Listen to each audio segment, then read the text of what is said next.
Desassossego na Casa Grande, parte 2. A senzala na historiografia brasileira. Historiografia são as diversas formas de escrever história. Podemos dizer as diversas modalidades da escrita da história. Alguns dizem que historiografia é a história da escrita da história. Mas eu quero dizer que, quando eu falo de historiografia, eu estou falando de uma forma de escrever a história, uma forma de escrever a perspectiva. Eu quero dizer que existem várias formas, várias perspectivas da escrita da história. Por exemplo, alguns gostam de escrever história a partir dos grandes eventos, dos grandes homens, dos heróis da nação, da pátria, da cidade. Outros gostam de escrever história a partir da perspectiva das mulheres, né? Do seu cotidiano, das suas ações, do seu jeito de ser na história. Outros, como eu, por exemplo, gostam de escrever da perspectiva daqueles que foram historicamente deixados de lado, esquecidos. Nós muitas vezes denominamos isso como a história vista de baixo, a história dos de baixo. Podem me perguntar, Bento, o acontecimento é um só. Aconteceu uma revolta dos escravizados do José Henrique Flores, em 1867, na fazenda do Pocinho. Não tem como negar esse fato. Mas a forma de contar não é a mesma. Se eu ouvir um dos descendentes dos escravos rebelados, eu vou dar uma versão da história. Se eu ouvir a narrativa do delegado, do juiz e do coronel Henrique Flores, eu vou ter uma outra versão. O importante é recolher o número maior de versões do acontecido para que nós possamos ter uma visão ampla do que foi. Mas acontece que muitas vezes, como no caso dos escravizados, eles não foram ouvidos. Ou eles não foram ouvidos na condição de revoltosos, num processo judiciário, nas barras do tribunal, ou sobre a tortura jurídica, ou do delegado, ou do mesmo do capitão do mato. Então, a nossa perspectiva é tentar evidenciar, sobretudo, aquilo que não foi dito, mas que existiu. O fato, por exemplo, dessa revolta, desse levante, eu estou chamando de levante, durante muito tempo ele não foi evidenciado nos livros, nas narrativas. Eu estou dizendo a vocês que quando Vinícius Bossegnari e eu escrevemos este artigo, nós escrevemos nessa perspectiva, de outro olhar. A senzala na historiografia brasileira. A partir da década de 30, sobretudo, a historiografia brasileira buscou interpretar a formação social do Brasil e, nesse contexto, surgiu, dentre outras, a obra Casa Grande e Senzala, do sociólogo Gilberto Freire, que recebeu elogios e críticas. Entre as críticas, a sua conterrânea Maria Alice de Aguiar Medeiros que caracterizou a obra de Gilberto Freire, o Casa Grande Senzala, como elogio da dominação. Podemos dizer que ele viu a relação escravista no Brasil a partir da ótica da Casa Grande, até porque, sendo filho de família tradicional de Pernambuco, cresceu em meio aos valores da aristocracia senhoris, tão comuns aos descendentes dos antigos senhores escravocratas, conforme afirmou Alice de Aguiar Medeiros.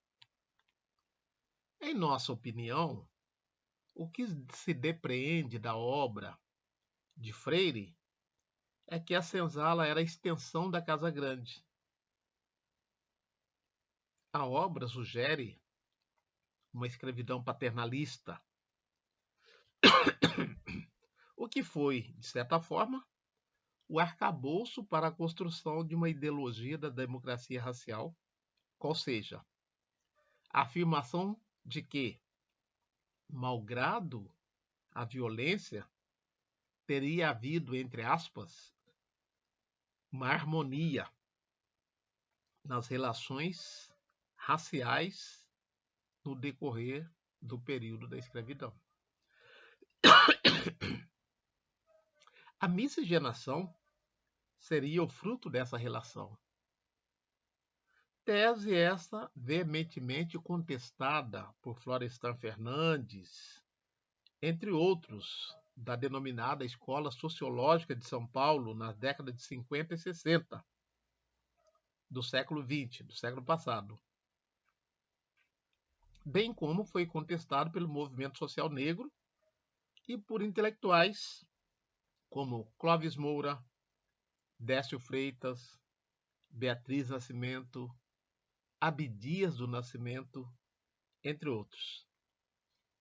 Clóvis Moura, na obra Rebelião das Senzalas, apresentou a capacidade de organização dos escravizados, ao mostrar que, não obstante a tentativa de codificação implementada pelo sistema escravista, os escravizados não se deixavam escravizar pacificamente.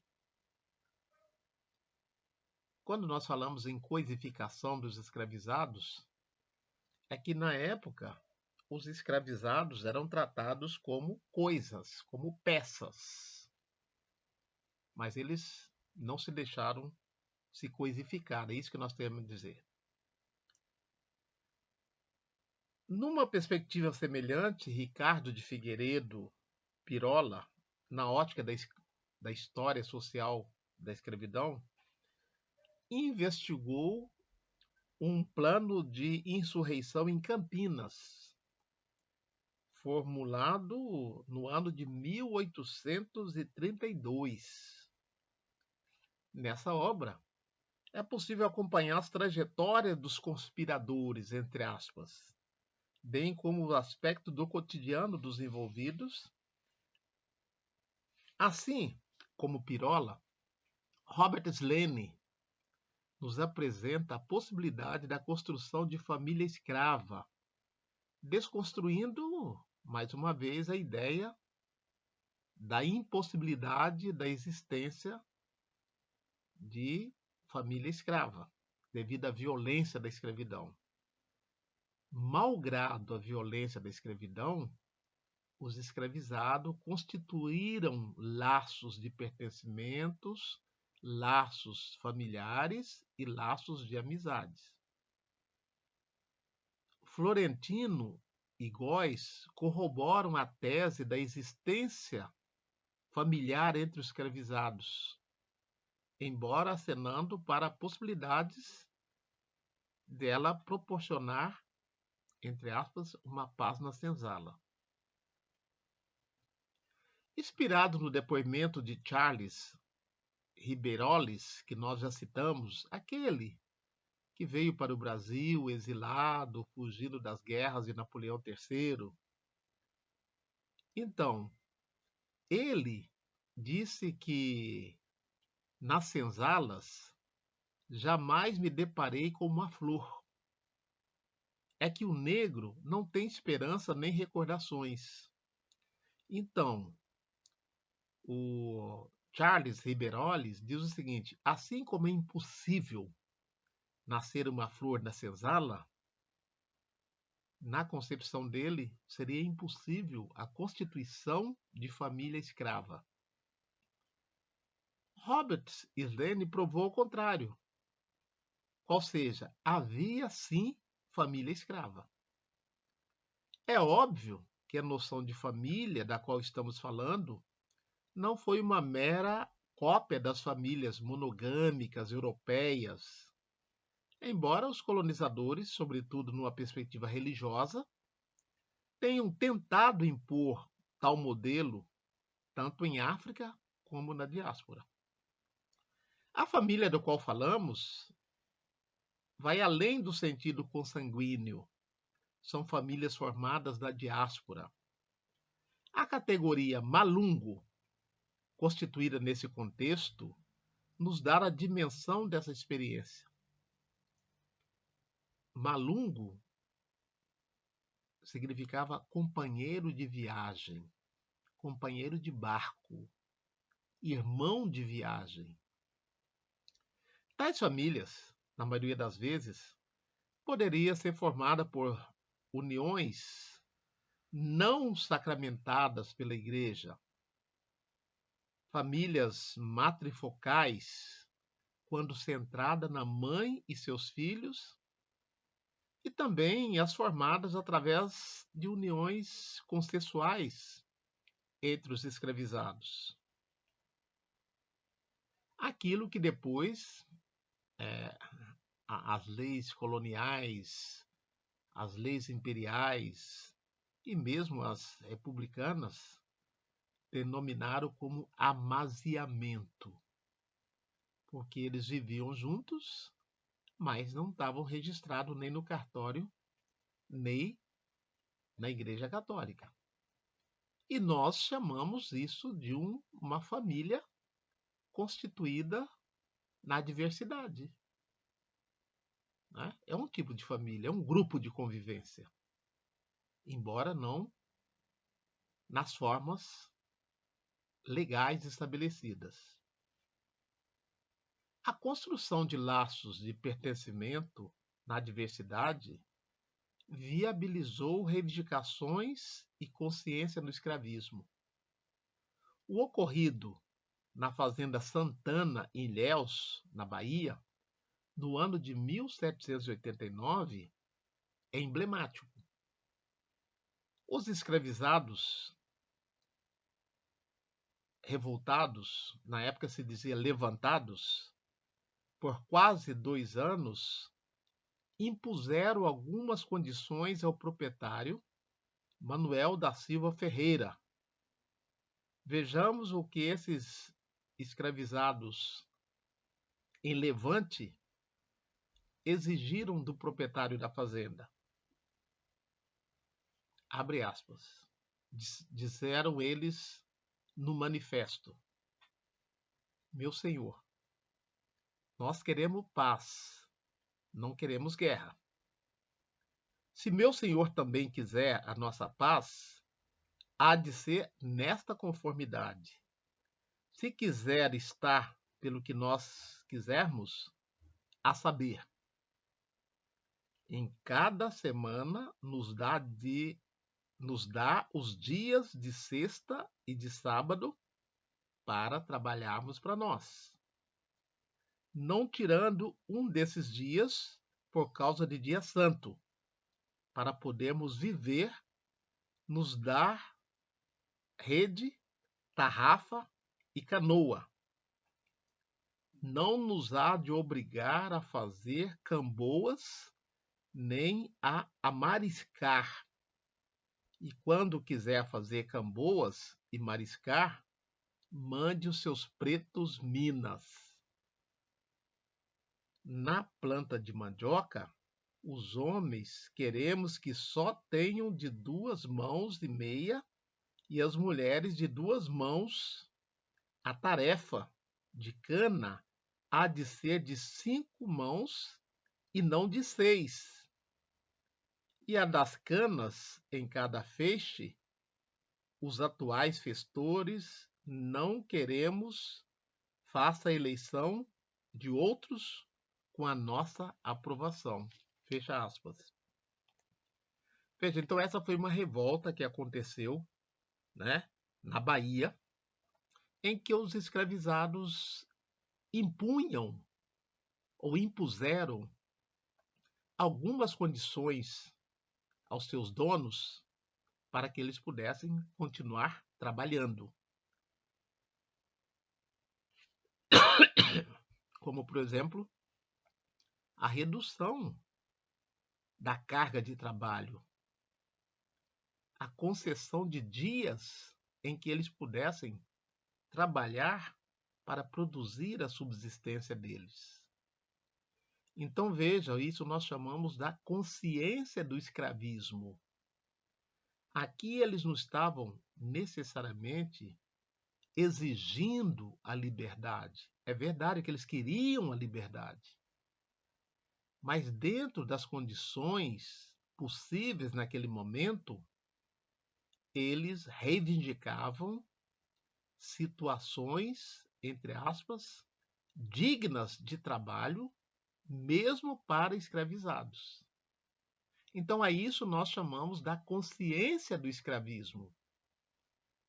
E nós encontramos aqui na revolta do Pocinho, na fazenda do José Henrique Flores, em 1867, um fato muito semelhante a esse ocorrido em 1789, na província da Bahia. Então, nós queremos, com isso, afirmar o protagonismo do escravizado,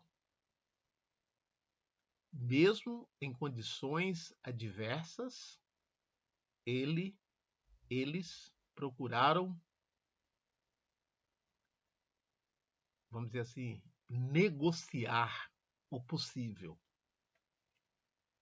A lista de reivindicações desses escravizados de 1789, na Fazenda Santana, em Ilhéus, Bahia, foi bem mais ampla. A gente só leu um pedacinho aqui. Havia um medo pairando nas cabeças, sobretudo, quando algumas das insurreições escravas ganhavam notoriedade, tais como a revolta dos malês na Bahia, em 1835, a revolta de Carrancas, o levante Bela Cruz, que foi uma rebelião de escravizados, eclodida em 13 de maio de 1833, nas propriedades da família Junqueira, ao sul da província de Minas Gerais, entre outras. Soma-se a isso o que havia acontecido em Santo Domingos, no Haiti, e que repercutiu por toda a América.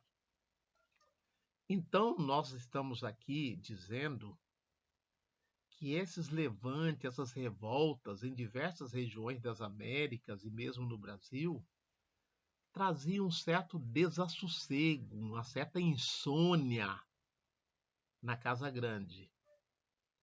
Nós já falamos aqui nesse canal que no Haiti, hoje Haiti, antigamente era chamado de Santo Domingos, aconteceu no século XIX o maior levante de escravizados nas Américas.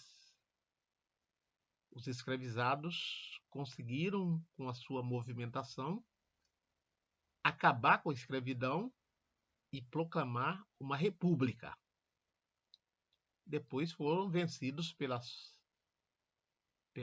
pelo imperialismo, né? Pela Inglaterra, pela França, auxiliado pelos Estados Unidos.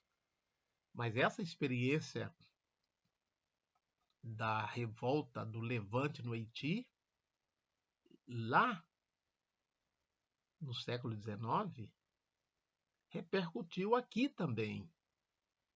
Então tinha-se muito medo do haitianismo. O que era o haitianismo? Olha, temos que tomar cuidado, porque os nossos escravizados aqui podem repetir o que aconteceu no Haiti. E é preciso lembrar que nas Américas, dos 12 milhões de escravizados trazidos da África para as Américas, o Brasil ficou aproximadamente com a metade, mais ou menos 6 milhões, 5 milhões e pouco. Então, o Brasil, sobretudo a cidade do Rio de Janeiro, no século XIX, era a cidade mais negra fora da África. Essa consciência do escravismo nós também encontramos aqui na vizinha freguesia de Camboriú. Vejamos. Em Camboriú, uma freguesia pertencente à Vila do Santíssimo Sacramento de Itajaí, os escravizados Albino e Miguel não chegaram a revoltar-se, entre aspas, a levantar-se contra o senhor deles, o senhor Tomás Antônio Pereira, mas através de um curador impetraram um processo contra o referido senhor por maus tratos, por não lhes permitir a produção de subsistência e tampouco respeitar os dias de descanso. Eles estavam cientes da condição servil, mas também dos limites do sistema. Era o ano de 1866. Nos primeiros dias do mês de janeiro, talvez as vítimas tivessem ficado sem direito de participar dos festejos natalinos, tais como reisados e batuque. Seja lá como for, o certo é que eles fizeram a seguinte petição. Abre aspas. O que eles estavam pedindo ao juiz municipal? Ilustríssimo senhor juiz municipal, diz Manuel Soares Viana, curador de Albino e Miguel, escravos de Tomás Antônio Pereira, morador na freguesia de Camboriú, que ele, suplicante, vem expor motivos em nome de seus curatelados, queixar-se do dito Pereira e o vem fazer neste juízo, e para que seja a sua presente queixa tomada. Para instruí-lo, segundo as exigências do artigo 78 e os seguintes do Código do Processo Criminal. Os curatelados do suplicante são obedientes a seu senhor e pronto a lhe prestarem serviços mais do que podem as suas forças.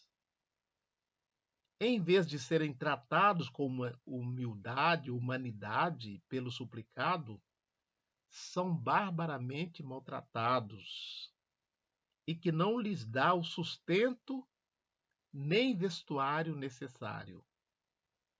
Além desses maus tratos, não lhe poupa rigorosos castigos que, quando os curatelados suplicantes pedem ao suplicado vestuário e o preciso para a sua subsistência, ele o mete-os em cárcere privado nos domingos e dias santificados. Esses fatos são públicos e notórios, e são deles sofredores os mesmos curatelados do suplicante há mais de 2 anos. Sendo certo que, não obstante ter o respectivo subdelegado admoestado o suplicado, esse não tem deixado de os praticar até o presente. É claro que o acusado cometeu os crimes especificados nos artigos 181 e 201 do Código Criminal. Vem, por isso, dar ao mesmo suplicante, em nome dos ofendidos, a sua presente queixa, a fim de o acusado ser punido com o máximo das penas dos referidos artigos, por terem concorridos à circunstância do artigo 16, parágrafos 4, 6, 7 e 8 do mesmo Código. O suplicante avalia o dano causado em 2 contos de réis e jurando verdade quanto alega e requer. Fecha aspas. Então veja, eu fiz a leitura aqui de uma petição de 2 escravos, 2 escravizados, Albino e Miguel, que através de um curador, quem era o curador? Era uma pessoa livre que podia abrir um processo solicitado por um escravizado. O escravizado, já disse aqui em outro momento, o escravizado não era pessoa jurídica. Ele não podia abrir um processo contra o seu dono, mas ele poderia procurar terceiros que abrisse um processo por eles. Esse era denominado o curador, que não necessariamente precisava ser um advogado. Qualquer pessoa livre podia, atendendo um pedido do escravizado, abrir um processo em sua defesa. Então, esses 2 escravizados aqui estavam dizendo que o senhor deles, né, não lhes dava o necessário para a sobrevivência. Não dava comida suficiente, não dava roupa, não deixava que eles brincassem nos dias de santos e domingos, fizessem os folguedos deles. Quem era o senhor deles? Tomás Antônio Pereira. Então veja que esses escravizados, esses 2, Albino e Miguel, semelhante àqueles da Bahia e semelhantes àqueles que nós vamos ver aqui, os escravizados de José Henrique Flores, sabiam dos limites da escravidão, sabiam dos seus direitos, sabiam dos seus deveres. E, na medida do possível, eles procuravam a justiça para que os seus direitos, ainda que precários, ainda que na condição de escravizados, fossem minimamente respeitados. Destacamos apenas levantes e revoltas para comprovar que de norte a sul do país, durante todo o período da escravidão, houve desassossego nas casas grandes por conta da movimentação nas senzalas e outras insubordinações. No ano seguinte, a de Camboriú, foi a vez dos escravizados do tenente-coronel José Henrique Flores exigirem melhor tratamento, como veremos a seguir, a partir da documentação cartorial. Como a tradição oral, transmitida por gerações, aponta que esse José Henrique Flores não era flor que se cheire. Malgrado uma certa historiografia que o eternize como um homem de bem na vida pública da então Vila do Santíssimo Sacramento do Itajaí, há outras vozes, inclusive de familiares, inclusive de seus descendentes, apontando para outra dimensão. É o que nós veremos na nossa próxima postagem. Nós estamos falando de uma revolta de escravizados ocorrida em 1867 na fazenda Pocinho, de propriedade do tenente-coronel José Henriques Flores. Fique conosco, acompanhe o nosso canal Africanidades Conectadas. Se você tiver sugestão de algum tema a ser tratado, algum comentário a fazer sobre esse material que nós estamos disponibilizando, faça. Será muito bem acolhido o seu comentário, a sua crítica. E a gente pede que, na medida do possível, divulguem o nosso canal. Um canal que tem como pretensão levar para além da academia aquilo que produzimos como pesquisador, como cidadão, em busca de uma sociedade mais justa e de equidade. Axé.